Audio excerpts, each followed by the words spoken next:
Homeopathic की दवा berberis वल्गैरस इंतहाई ज़्यादा ज़बरदस्त किस्म की दवा है। गुर्दों में पथरी हो, कोई यूरिनरी ट्रैक छोटे पेशाब का प्रॉब्लम हो, मैदे जिगर का प्रॉब्लम हो, इंतहाई ज़्यादा ज़बरदस्त किस्म की दवा है। मैं आपको इसके चीदा कुछ अलामात और जिन अलामात पे आप इस दवा को इस्तेमाल कर सकते हैं वो बताऊंगा।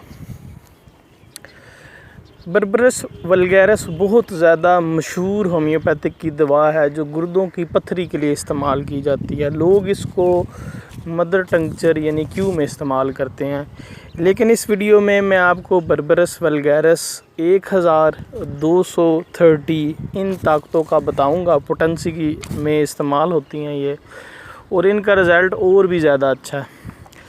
अगर तो आपके बाएं गुर्दे में पथरी है, बाएं गुर्दे में दर्द होता है और चुभनदार दर्द होता है, ऐसे लगता है कि जैसे कोई चीज़ चुभ रही है और दर्द ऊपर की जानिब से नीचे मिसाने की तरफ जाते हों, तो आप इस होम्योपैथिक की दवा को इस्तेमाल कर सकते हैं।